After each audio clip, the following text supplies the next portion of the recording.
Holy shit, it's 2021. You know what that means? It's a great time to get a start on your New Year's resolutions with our sponsor, Skillshare. Skillshare is an online learning community full of incredibly passionate and creative people looking to help you take your skills to the next level. They've got classes in all sorts of things. They've got classes in filmmaking, animation, illustration, graphics, design, cooking. You name it, you can find a skill, but you know what? You don't have to take my word for it, because if you click the link below, either in the description or the pinned comment, you can get a free trial of Skillshare's amazing service. So whether you're trying to pick up something new or level up a skill you already have, Skillshare is a great place to start. So thank you once again to Skillshare, and now on to the Talkcast Podshow. Expected it to be different. Just more of the fucking same. Hello and welcome to the Talkcast Podshow, the #1 show on the internet, now presented in Wandavision. I am your host, the wielder of the Hammer of the Gods, the mighty Lanny Pathor, and I'm joined this week by the most introspective of all spies, the Black Quindo.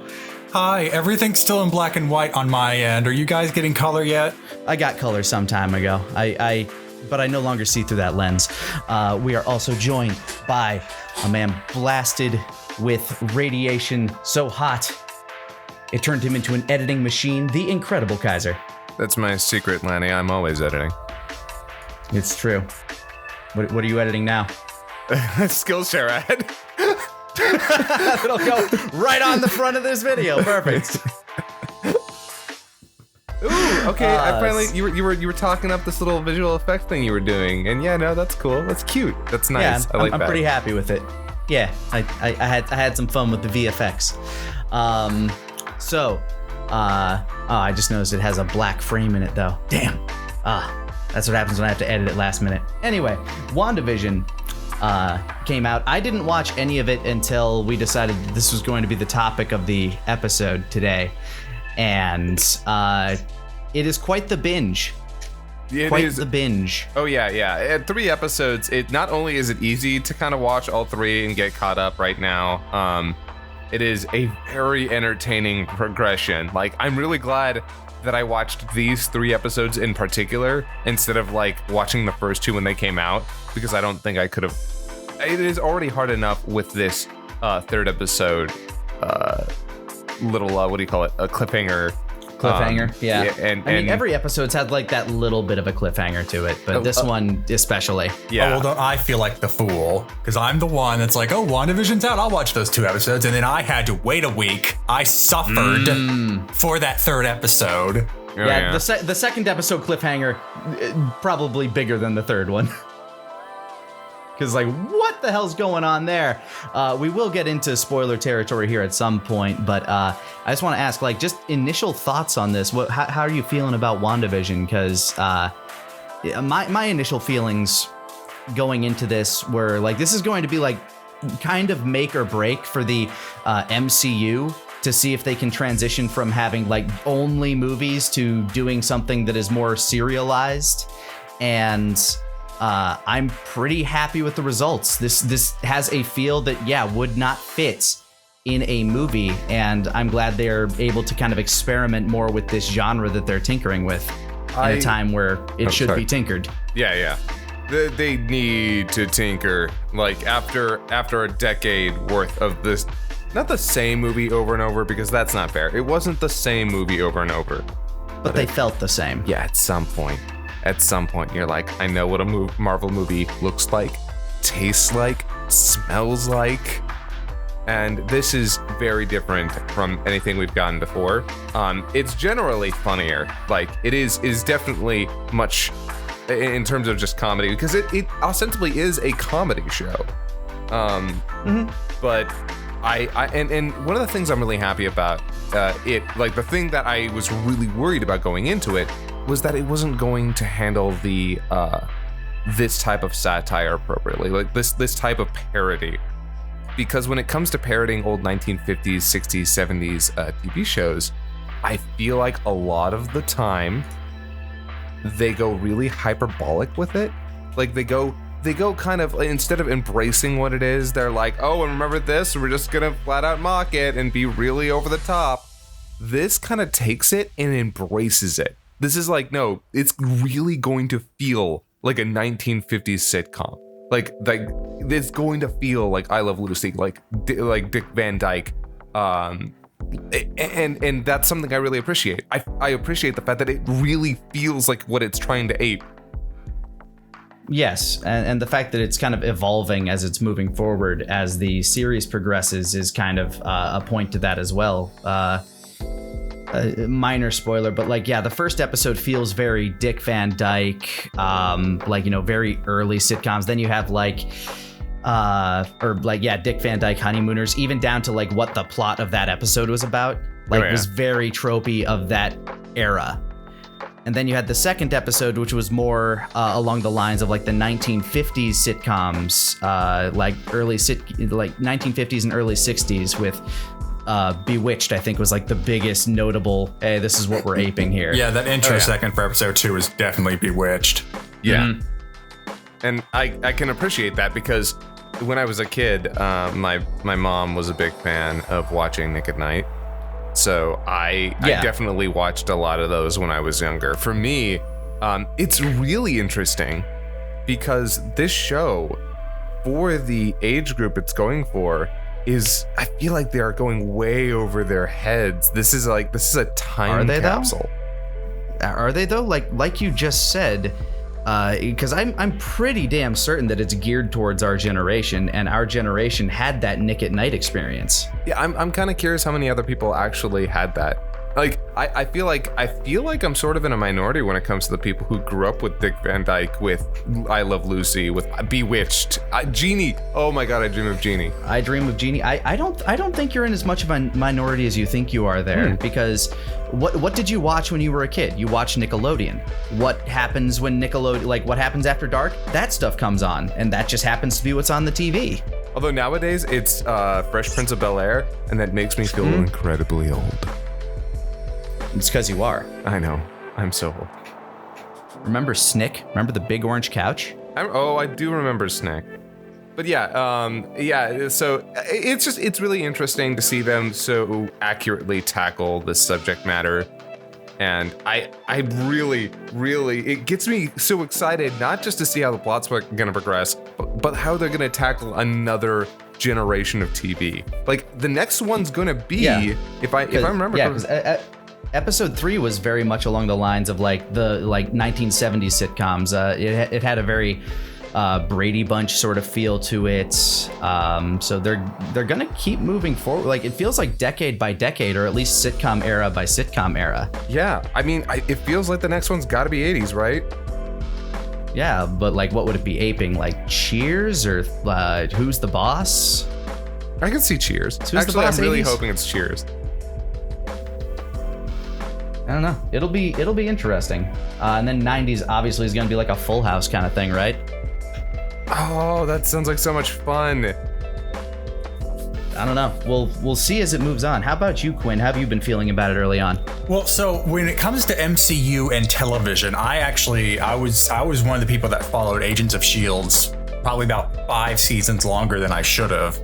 It was about the time I watched one, yeah. Yeah, so you know, one was definitely them, honestly, just trying to figure out what they were doing in their connection to the larger MCU. 2's where it got good, et cetera, et cetera. I dropped off when they went to space because that felt like my jumping the shark moment. But anyway, so I've already dealt with them trying to deal with serialized television once, and results were mixed. I think it wasn't bereft of good writing, but it definitely had the problem of, we're just gonna keep doing this until we run it into the ground.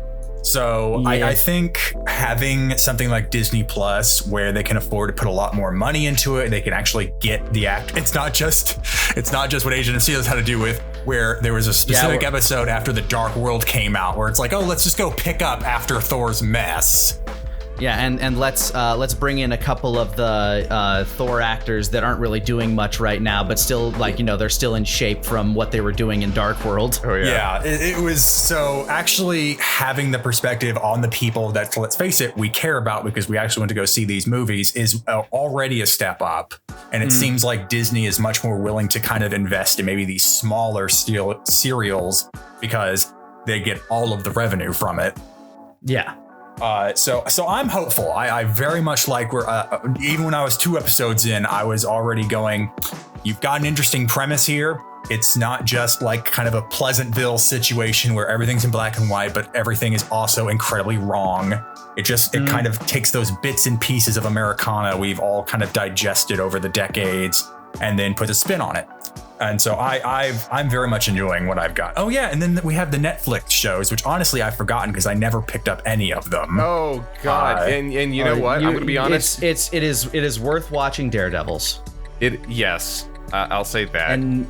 And maybe season 1 of Jessica Jones. I think those were good. I heard the first season of what's it? Fucking. Not Iron Fist. I heard Iron Fist is just bad. Yeah, Luke Cage. I heard Luke Cage was good. That was pretty good too. Yeah, I never got around to Luke Cage. It kind of peters off near the end after they get rid of the actual villain. Yeah, that's kind of what I also heard. And they kind of replace him with like a meh. Oh, what about Punisher? Was that any good? I thought Punisher was all right, but it's not the kind of Punisher I like. It was like the Netflix Punisher is all Frank going after like some dark, shady government organization cabal, where the Punisher I like is when Frank is fighting the mob. Yeah. And they don't do it. They don't do that. I kind of want that. I like that, where he's actually fighting criminals and not just corrupt politicians that are like, I needed to do this because money. I mean, topical. It is topical given the times, but it's just not the kind of Punisher storylines that I enjoy, you know? Yeah, 2021 where Reddit can destroy hedge funds. Oh God, but that's amazing though. It is though. Yeah, quick aside. That shit, that's great. That is amazing, and I won't hear otherwise. Is the happiest I've been with this is the happiest I've been with GameStop in decades. Happiest I've been with Reddit in decades. A bunch of Reddit shitlords just destroying rich people's money for trying to short sell stocks. Yeah, but to wind it back around to WandaVision, it did something that I kind of expected, because you already know going into the show, not everything's on the up and up. This isn't like what's happening here is not natural, and they did something that I kind of expected. They kind of started to ape that "don't hug me, I'm scared" feel, where they're like, you know, they want that mystery box in the background for people to ask questions about, to, you know, theorize over, to get the YouTube videos, to get people talking, buzzing about it. Yeah. And, you know, it's a good strategy because, hey, you know, it's working. But that is kind of exactly what I expected them to do. And I was wondering how the feeling would come about, like how creepy they would make it. And that first episode, you know, I think they hit the just right level of creepy, where it's not that "don't hug me, I'm scared, is this reality" creepy, but it's that, oh, this is unsettling and off-putting kind of creepy. Yeah, no, I felt like it was perfect. Like, that's in the balance that they've been going for. I feel like if they had leaned too heavily into the creep factor, the unsettling, the what do you call it? The uncanny valley. Yeah. I feel like if they had leaned too heavily into that early on, it would have made it. You wouldn't have been able to enjoy the parody, and the parody is just so I like all the setup and the payoff, and then, oh yeah, and everything's fucked up, by the way. Yeah. I don't think it's like until episode 3 that it starts occurring kind of off the bat. Like, it's like they start poking at it in episode 2 a little bit here and there. But yeah, once you're at episode 3, that's where everything is like, they kind of poke at it maybe every like 10 minutes or so, and like even the side characters are kind of noting about it. Yeah. And we'll get into more about that once we hit spoiler territory. But it's interesting the way they've been playing around the idea of like the world that they are inhabiting currently. Oh, go ahead. Oh yeah, I was gonna say, like, do you think that like, because as they obviously like have, I don't know how many episodes are planned for this first season. I'm guessing it is somewhere between 6 and 10. I'm hoping it's somewhere closer to 8. Yeah, that would somebody letting me know, getting a buzz here from Shenzo that it's 9. 9. Cool. So yeah, just in between there. So it'll be interesting as it progresses, because it feels like they're already at this point where you got to start addressing this stuff now. And I wonder if they're going to, like, I wonder what they have in store in order to not show their hand too fast. Well, I think it may actually depend on this upcoming episode just this week, because I've and it's from these third-party websites that are just going all over the place. But what I have heard is that kind of shifting with a certain person's perspective, we're actually going to be kind of getting the real world, not the real worlds, but it's so different. I don't have to spoil, and then even if I could spoil, it still doesn't make much sense. But the perspective may shift away from Wanda towards the people looking at Wanda. Oh, trying to figure out what's going on. Yeah, with kind Wanda. of like a watching the Watchers now, instead of just us looking in on what she's doing. Well, considering what happened with the end of episode 3, I wouldn't be surprised if we actually, just took a full-on like twist into, hey, so focusing on that one character a little bit here. Yeah, that one character who is the most interesting character in the show outside of our main 2. So yeah, I'm very curious to see where that goes. Maybe most interesting, but certainly not my favorite. Catherine Hahn is just a goddamn delight. Who's Catherine Hahn? She's the neighbor with her Agnes. husband Ralph. Oh yeah, God, Agnes. yes. Oh yeah, you might recognize her from Parks and Rec. The power broker that's like trying to get everybody into office. That the campaign lady. Can't remember her name in that show. Yeah, I think I remember her. Yeah. Yeah, she's delightful. Especially in this, like she is the exact right level of energy for pretty much every scene she's in. She so when I was talking about like how well they're hitting the 19, like the basic feel and tone of the shows that they've been like parodying, she's perfect. Mm-hmm. I cannot. The moment she showed up, I'm like, I know exactly the kind of character you are, and I love you. Yeah, no, she is actually, yes, she is the best. She is 100%. Well, that's actually one of the more timeless tropes that I think we've hit on since like the time period WandaVision starts with, is the neighbor with the annoying partner. Mm-hmm. And more so like the bubbly, overly energetic neighbor. And her partner is only ever mentioned. I don't think we've ever seen this, Ralph. I don't think we have either. To the point that and I guess we can kind of like move into theory/spoiler territory here. So if you haven't seen WandaVision and you're interested in checking it out, I recommend it. It's a good watch, especially if you have Disney Plus and you're not doing anything else with it except watching The Simpsons. Yeah. Definitely worth a look-see. But here's where the spoilers will begin. I think she has like a significantly larger role in this whole thing than she's letting on. Oh yeah? Oh yeah. Maybe not like in a like she's in control of anything sort of sense, but this cabal organization that we've seen, like, you know, the one with like that sword symbol, I think she's involved somehow with that. I am. That shit keeps showing up, and I really like the way that it has been, like the small just bits of color that show up here and there. And it makes me wonder, I don't know if they're nefarious. I'm wondering if something actually happened with Wanda and they're trying to help her.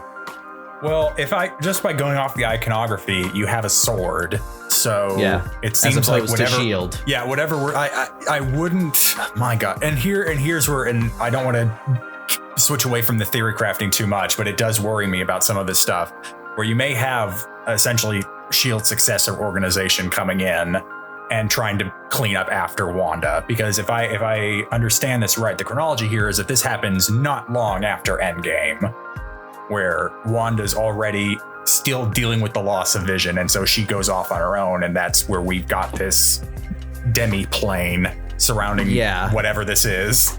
Yeah, because you see in the last episode, they have this like big security field set up around this like big sort of like glitchy, wobbly area where Wanda has set up this town, like to be her sitcom. And it might very well just be like a Twilight Zone scenario where, like, you know, you had that one kid in the Twilight Zone that could, you know, make anything happen with his mind. And that's just what Wanda is here. And this organization very well could just be, you know, coming in here, seeing Wanda as an incredible threat, but not knowing any way of dealing with her because she can literally warp reality. Yeah, that's her ability. Yeah, I'm assuming this is all just a her coping with the death of Vision. I think that's the obvious like thing that, you know, overall is going on, but there's definitely got to be a bit more to it. Well, so she didn't act the way I thought she would act when kind of the facade dropped, but I was thinking Agnes was some sort of like facilitator for Wanda, like, because in both the first two episodes, she was definitely like the one that was kind of bringing Wanda along through the narrative. Mm-hmm. And I thought that maybe she'd be revealed as the person that's like, oh no, you came to me and I'm a witch too, and so I'm gonna teach you how to do this stuff so you can do it. But then you have episode 3 where she suddenly starts trying to make sure the facade can keep up, and that set, maybe it was just the way she betrayed it, but that set with me more like, oh, I may know what's going on, but I have no power over it, so dear God, do not mess this up. I think she's supposed to be like a form of psychologist, somebody that's there to like cope her through this, like whatever's going on, but really, you know, actually get to know her as a person and to be able to be that friend that she can actually open up to. But then she dropped that she knew who Pietro was and what happened and everything that happened in the outside world. And you're like, oh, she fucked up. So now you don't, like, you know, she kind of gave up the ghost there. You're talking about Geraldine, who got yeeted out of the space. Yeah, I was talking about Agnes, because Agnes was in both the first two episodes. You know, she was the bubbly neighbor who was, you know, setting up the big whoops, if only we had actually talked about this misunderstanding in the first episode. And in the second episode, she's the one that kind of gets Wanda more involved in the community by going to see Dottie, whose roses must bloom under penalty of death. And that's a good line. It was only in episode 3 where she's with, I can't remember his name, the black neighbor with the afro who was cutting the bushes. Part of the neighborhood watch. Yeah, so when he was about to let things slip, Agnes was the one that said, hey, no, don't do that, which is what made me kind of back off of my suspicion that Agnes was the facilitator, because now she seems just as powerless as everyone else in keeping the facade going. She seems she seems very scared of things crashing down. Mm-hmm. And I love shit like that. She has this role. Yeah, like she has this role that she has to play. Whether that role is for the good of everybody, like maybe she was just a person in this town when all of this crazy shit just kind of happened, and now she feels like she has to keep going. Maybe she lost somebody close to her due to Wanda going nuts at one point and recreating everything. What if she lost Ralph? Yeah, what if Ralph got yeeted or maybe even erased? By the way, the guy's name was Herb. Thank you, Chad, for letting me know. Right. Herb. Yeah, it's there are a lot of questions, a lot of which I feel like, you know, you're on like the cusp of answering already, but it has 6 more episodes to go, and eventually this, like, you know, what's happening inside mystery is going to be dropped. I mean, it's obviously something that's created by Wanda, but then there's that voice that keeps popping on, you know, Wanda, who's doing this to you? Well, it could be an easy situation where, let's say, Sword shows up later and finds this bubble here and goes, oh, okay, well, Wanda's inside, but they haven't put 2 and 2 together that she created the space. They think she's being imprisoned. And then, yeah, so... but it's shown that they like keep trying to gain entrance too, like the dude in the beekeeper's outfit climbing out of the sewer, and then Wanda resets everything. Yeah, I don't know what the fuck's up with that guy. Like maybe he was coming in trying to play a role, or maybe there's a shit ton of bees in the sewer. Yeah, that was weird because he had the logo on his back, but everything else seemed to just be a beekeeper. So I'm wondering if not only are there kind of passages through, but even when you try to sneak through the field, it still kind of tries to change you. Does that make, because I was first thinking before he turned around and he saw all the bees that was a hazmat suit. So maybe he went in dressed in a hazmat suit, and whatever barrier is up, it goes, well, a hazmat suit doesn't work, but how about you become a beekeeper and I'll put all these bees around you, it'll be great. It's like the field's a bad director. And then he still saunters in.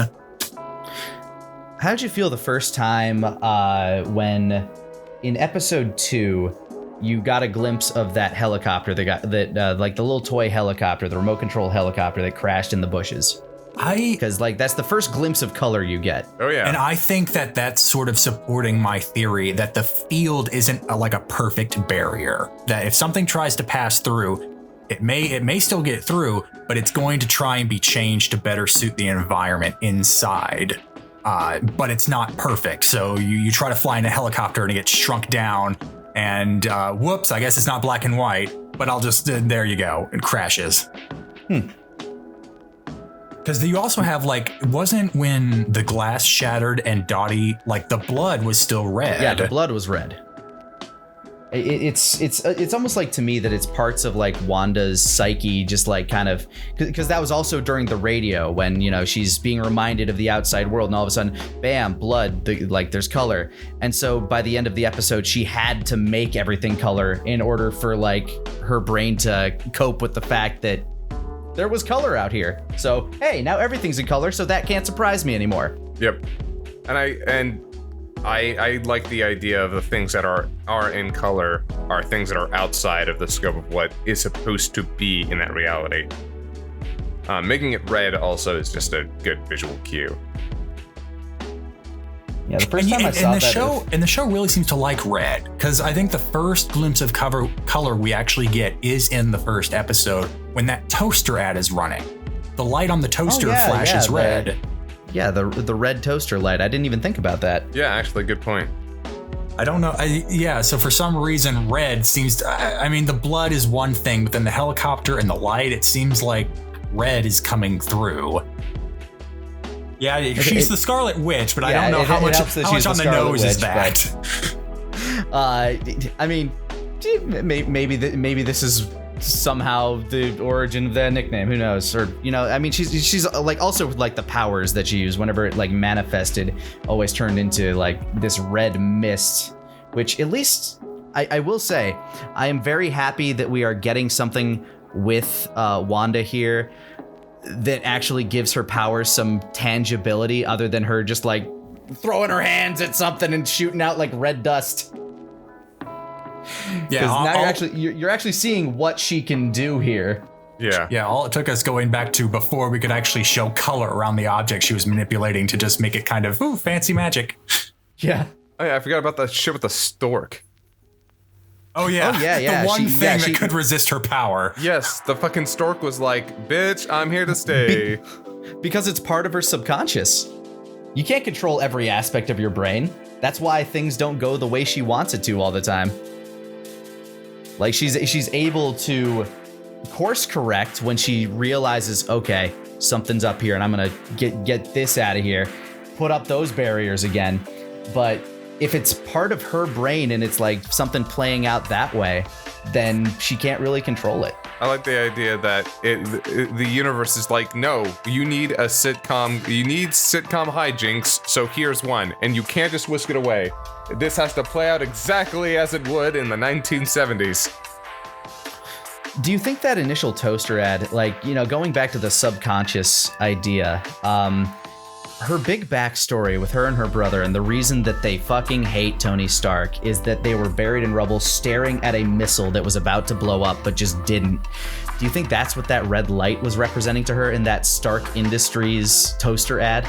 Oh man, I can definitely see it because you had. So what were the ads? You had there was the Stark toaster, then there was the Hydra watch by Strucker, and then you have the Hydra soap in the third episode. Mm-hmm. So it definitely seems to be because, you know, Stark was the initial trauma, then she was manipulated by Hydra. So it seems to be the commercials are definitely going deeper into her psyche than just the baseline show. Yeah. So I'm wondering if that's definitely showing the lack of control she has over the situation, where if it's not something she's actively perceiving and messing with, it's just her subconscious going wild. Yeah, because initially you look at those ads and it's like a nice little nod to the fact that they're still in universe, and kind of funny. Like, yeah, the Starks make toast. They also make bombs. Yep. And that, I think, was the first, and it was also that commercial that was like the first time you get the "don't like hug that me." Creepy moment. Yeah, that just long pause. It even cuts to the lady going, "Is it done yet?" Yeah, as they're just staring at the screen as the toaster's beeping. Yeah. Some people were saying that beep is actually the same sound as the missile, as one of the missiles from Tony Stark, or Stark Industries anyway. Well, that is what I was theorizing, that maybe that's what that represented to her subconscious. That would be pretty dark, and that would also be pretty great. That's some pretty deep levels of callback and what do you call that? Just character building? I don't know. I was gonna say, I don't know. There's a term for that, but I think that's really cool. I think that would be really neat. So, okay, I can't take credit for this. I'm looking directly at Smoke Scales comment in chat, but if the commercials keep going the way they're going, what if like one of the last commercials in this season is just like the snapper? Oh, from Thanos. Yeah, for just lights you turn on and off, you just snap. Oh gosh, and it's in a room with other people, and every time snap on, snap off, oh god, they disappear when the lights go off. Yeah. Oh no. I keep wondering that since she clearly has the ability to create people, as Vision is dead, he's fucking dead. So she's like this Vision that is in the the WandaVision reality is somebody that was cobbled together from her subconscious, supposedly. I'm assuming, unless there's something else going on here. Do you think she'll ever make Pietro show up? Honestly, so Stefan actually brought this up when before the show started, and he thought Pietro was going to be like someone who just dropped in that was never advertised but became a regular part of the show. Like he was going to be kind of like Agnes dropping in on them. I was surprised he hasn't shown up yet. It'll be interesting if they... Yeah, that's what I'm wondering with upcoming, because they're getting to more and more complex types of sitcoms, and as they do, I'm going to wonder how they adjust. Do you think they'll go Full House? Do you think they'll go to Dawson's Creek, which isn't really a sitcom, it's more of a drama, I guess?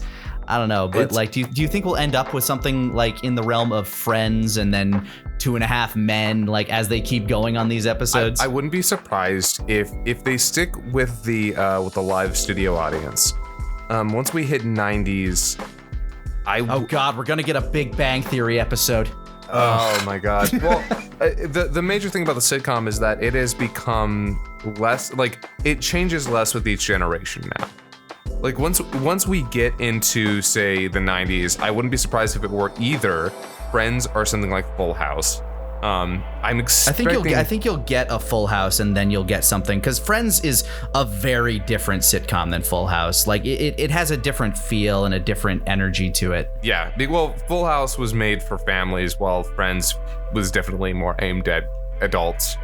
The general public. Yeah, and I don't know. I feel like it's going to be a Full House if they were to pick between the two, considering how they've been going. But after that, considering the twins, yeah. Yeah, after that, I wouldn't be surprised if it were something like I don't know, Modern Family. Oh god, Modern Family. Although that's not a live studio audience anymore. It's not. We've been kind of trying to move away from those. Although I don't know if we'll ever find... Which I guess they might too, because as they evolve and as the sitcom evolves, so would this show. I would like to see what they could do with Friends. Although the bigger problem you're finding is that these are all very family based. So that's why I would expect Full House, say, over something like Friends. Yeah, but you don't have to play with the tropes of the you don't have to necessarily do the exact show while playing with the tropes of it. True. Because these shows, like, while a lot of them follow like very similar tropes, like, oh, somebody's coming over for dinner that I didn't expect. They did adjust and add new ones as they progressed. Okay, look, once we get to the 90s, it's just going to be dinosaurs, okay? It's Jim Henson's The Dinosaurs. Oh, please, I would love that. That did not end well for the dinosaurs. It didn't, but I'm guessing this show's probably not going to end well for Wanda, so. Oh, this is true. Look, I just want a dinosaur vision. Is that so weird? Dinovision. Thank you. Yeah. I got nothing. I'm just gonna let you sit with that one. I just want Vision's child to hit him on the face and say, "Not the mama." Not the mama. That reminds me, they've got a kid now. So you know that once they make the jump, 2 kids. Oh God, they do. So once they make the jump, they're gonna have 2 kids that they're gonna have to, like, they're probably what I expect is that once we make the next jump, they're gonna be like 8 or something. Like they're gonna be like child stars and whatnot. Yeah, that's good, and that's going to be a very interesting thing. Are they going to age? Are they going to age as rapidly as they progressed in the womb? Yeah, because she was pregnant for an episode. Yes. Basically a day. Yeah. And then she gave birth to a 1-year-old in very fitting television fashion. And then another one. So have you heard about the theory about how this, and this can maybe touch on why I may have a problem with the continuity they're trying to tie together here, about how this may lead into the next Doctor Strange movie? No, I have not. So the whole idea is that what Wanda is doing is messing with reality. And at the conclusion of it, she is going to essentially damage the universe to the point where you get the multiverse, which is how you can also explain the next Spider-Man too. Oh shit. Well, here's the thing. On one level, that's really cool. On another level, not only are you now tying the movies into a continuity, now we have to watch the television show. I worry about what the demands that places on the audience. If you have to start the Doctor Strange movie and you go, by the way, this all happened in a TV show. I'll be honest, I don't think that's going to be as big of a deal as you think it will, because I'm there are ways to cover that where maybe Doctor Strange doesn't necessarily know what's going on with Wanda. Although there is a definite possibility that he'll fucking show up sometime in this season. Like, given the fact that this is definitely a mystical event. Yeah. He could just be like, he could just be somewhere in the multiverse and realize, oh shit, there's a big tear. And like that's just your, like, okay, so like, and that'll be your influx point. For those that watched WandaVision, yeah, you'll know why it's there. But if Doctor Strange just says, oh fuck, the multiverse, like there's a tear there, you're just like, okay, there's a tear in the multiverse, let's go. Hello, I'm Benedict Cumberbatch. I can only be here for about 4 minutes before I waste the entire budget for the rest of the season. Goodbye. I don't think he's, I don't think he'd be that expensive to like bring in for something like this, especially if he's contractually obligated. Yeah, I think that really all comes down to how it works out in his contract. I mean, it's possible that he, due to his contract, can do this at a reduced rate from what he would normally charge. So, of course, if they do this tear in the multiverse, that is an easy way to start making X-Men movies again, but not have them be in the universe that you're used to, and then the movies will get as confusing as the comic books. Oh, so Scarlet Witch can say more mutants. We can get an ultimate cinematic universe. We can get a spectacular cinematic universe. Yeah, and that's been one of the other theories being tossed around, is that she's giving birth to essentially the first mutants, because the Inhumans, boy did that flop. Oh, what's up? Yup. Yeah.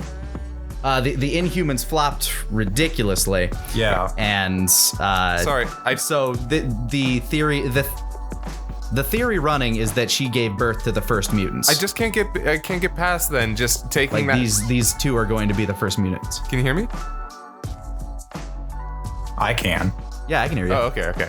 I just can't get past the idea that we're taking that fucking same panel from House of M, and now it's just more mutants instead of no more mutants. Just more. Well, and the whole thing that inspired that was she lost her kids, wasn't it? I'm not that familiar with House of M. I just got bits and pieces from it through nerd osmosis. I can't really remember.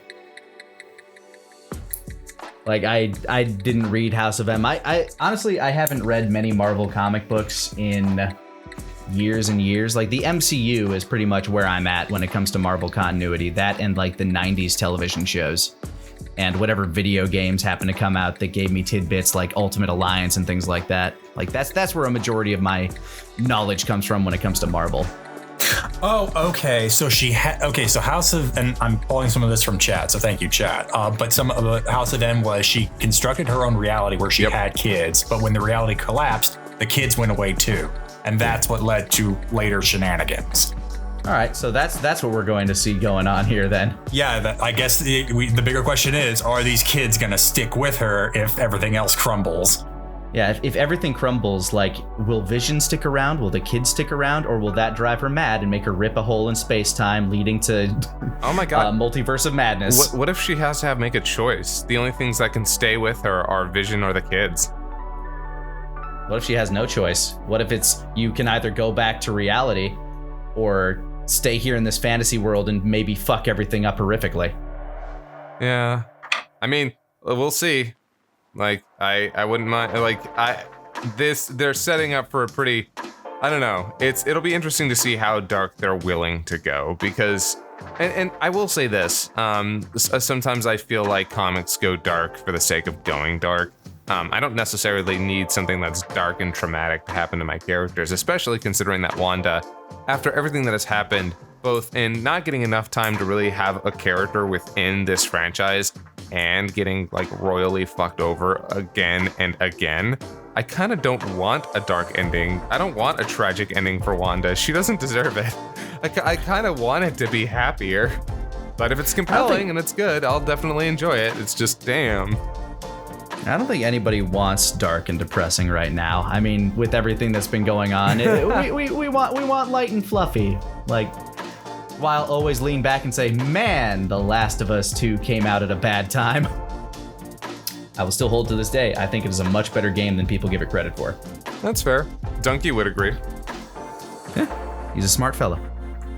But it's just a matter he of... hates Final Fantasy VII Remake, so... He also hates most, like, JRPG anime noise games. Yeah, you put Jay in front of anything that he would regularly enjoy, and he's going to be like, nope, I'm out. Yeah, I'm very interested to see where we continue to go with WandaVision. On one hand, it's like, I can appreciate that Disney wants to release these things on a week-to-week basis because it keeps you coming back to their platform. I understand that, and it is kind of nice to have something to look forward to watch, but God, like, has Netflix spoiled me in just, like, being a bingey bitch? No, this show is begging to be binged, and they're not giving that to us, and it sucks. Like, I know, like, oh my God. I felt a lot of the same way about The Mandalorian, and I'm not going to spoil that for anybody that hasn't seen it, but, like, the first however many episodes before the last episode, I'm like, every time I left one of those episodes, I'm like, that was okay, that was good, that was pretty all right. But it wasn't until I saw the final episode that I'm like, whole season worth it. Funny enough, Mandalorian is a show that I can watch episode to episode without like, okay, I can wait for the next one now. This is like, oh, I'm really glad I didn't have to wait in between these first 3 episodes, but now I really want to see what's going to happen, because this show they definitely go into cliffhanger for every episode. Mm-hmm. It helps that WandaVision, like, what helps it be much more of a bingeable show is not only the fact that there's cliffhangers at the end of every goddamn episode, but the fact that it is significantly shorter than Mandalorian. It's like, what, 20 to 30 minutes per episode as opposed to Mandalorian's 40 to 60? Yeah, that's true. On a general sense, Mandalorian seemed to just go on the time frame of when we're done telling the story for this episode, then we're done, which led to actually at least I think one episode in season 2 not even being longer than 30 minutes. But yeah, WandaVision is definitely sticking to the 30 minutes if there were actually a commercial break time frame. Yeah. Yeah, like this is something that would have been on television if people still, mass subscribed to cable. I think, and if Disney didn't have their own streaming service. I will say, I feel like a couple of these episodes have been longer than others, like significantly. Maybe. And that's kind of a benefit of streaming. Oh, right. Don't have to worry about fucking time slots, time and limits, ad requirements. Nope. Just put it out there and give us money. Yeah. So on one hand, I actually really appreciate the episode by episode release structure because the idea of water cooler talk and being able to discuss things with friends. I mean, that has been a part of that was a part of the experience growing up, with TV shows that you like. Get to sit back and talk about them with your friends.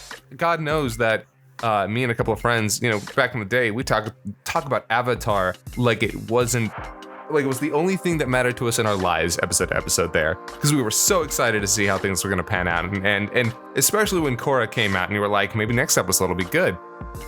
But ouch.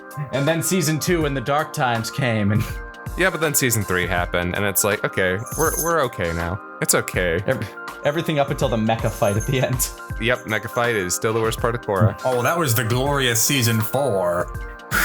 Oh, is that? Yeah, no, the mecha fight was season 4. Oh yeah, season 3. That's right. That was season 3 was the best one. Yeah, season 3 was. We're here. gonna actually try to kill you for real. Anyway, so yeah, WandaVision's pretty good. I'm a big fan. I wish I will say, well, I love being able to talk with people week to week. This is one of those shows where I desperately wish that I could binge it because the mysteries that it has and the kind of like development per episode, I'm just so curious to see where they go each episode. I'm so excited because if they can keep the quality of these first 3 episodes for the next 6, then this will be one of the coolest things that Marvel's ever put out, because I was getting severe Marvel burnout. As I said before, you knew how a Marvel movie was going to basically just, you knew how it was going to look, feel. Now it's like, I don't know what to expect. It also makes you feel like, kind of like you wish they had done something like this earlier. I mean, I know Disney Plus is still relatively new. In fact, Disney Plus is younger than the latest Marvel movie. So, obviously, like, that wasn't necessarily going to be the case. They kind of played with the idea with the Netflix shows, but those were never going to be proper Disney canon as much as they kind of played with the idea of it. Yeah, no. But I look back on some of the Marvel movies thinking, man, this could have been a miniseries. Age of Ultron is the first one I looked at thinking, this would have been way better as a miniseries. It would have been fucking expensive, but it would have been like Age of Ultron. Imagine giving Ultron more time to be a character. Yeah. I'm an Age of Ultron apologist. I think that movie is better than a lot of people tend to say it is. I think it's all right, but the biggest problem is the fact that like Ultron is this big bad character in the Marvel canon, and you just kind of get rid of him. I would like to see him return. It was kind of just like a week of Ultron, not an age. I would actually like to see Ultron return. There's literally no reason he can't. You've got a billion different avenues to bring him back if they really wanted to. It's true. I mean, we never actually see Vision destroy the last one, so. Yeah, I think legitimately we should have had the opportunity to. I legitimately believe that is a character that should not have been killed off in his movie. But again, we've got avenues. If he wasn't killed off, he'd have a show now. Look at Loki. Oh my god, I forgot that we're getting a Loki show. That is weird. Yeah, but Loki is barely a villain. He's more of like he's an anti-villain at this point. A puckish rogue, which is kind of just what Loki is. Yeah, I was about to say, using puckish there is a pretty It's on brand. That's just what Loki is. But I'm intrigued. I am definitely interested in Falcon and Soldier. I'm hoping that's good. I'm really hoping that's good, but I don't actually have a lot of hope. With what we've seen with WandaVision, I've got hope there. I feel like the reason I'm hesitant is because Falcon's whole power like his abilities are very special effects heavy, and I feel like they're constantly going to have to like remove his ability to fly and like focus. Like I don't know. Have you seen the trailer for it? Huh? Have you seen the trailer for Falcon and Winter Soldier? Is there a trailer? No, I have not seen the trailer either. I've been like trying to stay sensory blind to pretty much everything. I got good evidence that you're wrong, Scott. Well, I mean, look, I was gonna say I have empirical evidence. It's called The Mandalorian. I was about to say that's Star Wars money, but I guess at this point it's Disney money. Yeah, I guess it's just Disney money now. Also, let's be honest, like this isn't WB. Like rushed, get this shit out. Yeah, no, we don't have time. This isn't the CW. Yeah. Oh my god, watching CW special effects is a nightmare. Yeah, no, I can. So obviously, it was a bunch of the cuts they feel is good enough to market the thing. But you see the Falcon flying around with the Captain America shield. So okay, I wouldn't.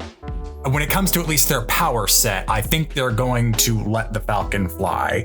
All right, if that's the case, then like that there is I had some concerns because I know that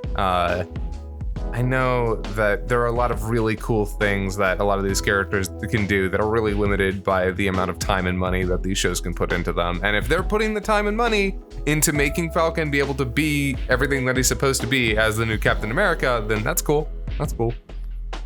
Yeah, I mean, it feels like these shows have been given like this massive budget hike, not only on Disney's side, but also on like Warner's side, because they have that Superman and Lois show that's coming out. I saw the trailer for that. They have like a fucking 2-hour premiere. Oh boy. And the visual effects, at least from the trailer, look on par with that of Man of Steel. I should note that so funny enough, American shows deal with the same problem that anime does, where the first couple of episodes have had all this time for them to put all of the work in to make it look really good. And then the next couple of episodes, and then episodes after that start to really suffer. And then you bring in the budget again for big events and stuff. Yeah. I mean, again, it's not even so much a matter of budget. Sometimes it's just a matter of time. Like, there are people who work on the WBFX staff who are extremely good at what they do. Like, yeah. But just never like what happened downplay their talent. Yeah, you remember the last fight from Black Panther? It looks like shit. And we found out that it looks like shit because apparently they didn't have time to actually animate that final fight scene entirely. Yeah. It's why you just had like 2 people in CGI suits bouncing around a CGI environment. Like it was all animated. You may as well have like tossed that over to Pixar. Yeah, it kind of turned into cats. It was very uncomfortable looking. It didn't look very good, and then we found out why later. And it's like, man, if only everything that we loved had the time in the oven it deserved. Wow, just like cats. Just like cats. Yes, no. When I make my cats references, I am pointed. Although, man, that one video that we were watching that basically went over why cats is bad for other reasons. Oh. But yeah, it's interesting to see like where everything will go from here in terms of the MCU, while the fucking DCU is still just floundering. Did either of you see Wonder Woman 1984? Nope. Yes, the only Wonder Woman because I care about is in Wandavision. Yeah. I have HBO Max for reasons. I do too. And I sat down with the family to watch it. I think the most damning indictment for that movie was my family is very, they're easy to please. Like, as long as something is good and doesn't like actively offend their senses, they'll say it's fine when they walk away, even if they forget about the movie the next day. Wonder Woman 1984 was something they actually walked away from and said that was bad, which is not good for Wonder Woman. Yeah, so I wasn't going to see it. So I actually went out of my way and I looked at a full review. Actually, it was something that Wisecrack did. Don't drop spoilers out there for anybody, because apparently it's still not out there in the UK. No, I'm not. I was gonna say, I haven't seen it, and I have HBO Max, and I still haven't brought myself around to it. That's how lackluster I feel on it. Yeah, don't worry. I'm not gonna spoil nothing. But yeah, hearing about it, apparently it's incredibly corny. The action's apparently not very good. So I don't know. It's not something I hear it had the Spider-Man 3 problem. And sorry to talk over you. I hear it had the Spider-Man 3 problem where they just kept trying to like shoehorn in villains because they needed another villain. Like that's the biggest complaint I've heard from it, and that it's just not great. Yeah. Oh, apparently I'm getting word that it's already off of HBO Max. Yeah, so the whole deal they have with Warner Brothers, or Warner Brothers has with HBO, it's a mess. But the deal is, when it comes out in theaters, it's then on HBO Max for 31 days, and then it's off. Okay, so, well, if you haven't seen it, you have to wait until they decide that it's okay to just release generally. I'll go back to what I normally do with the DC movies, and that's watch them on an airplane whenever I'm allowed to do that again. You know what? Oh, man. August, maybe? If they give me something with some hype, I'll probably actively go out and see the Flash movie if movie theaters are viable by then, because I like the Flash, even though I'm not huge on what Snyder's choices for the Flash, but I don't know. Flash is my favorite DC hero. Anyway, I feel like we've lost track. What do you guys think of WandaVision? Let us know in the comments if you're watching on YouTube, and if you joined us live, hi everybody. And if you're listening to us on whatever podcast platform you choose, happy to have you let us into your ear holes this fine day. Hope you're all staying happy and healthy out there. And we'll catch you guys next time on the Talkcast Podshow. Later, everybody. Bye. Later.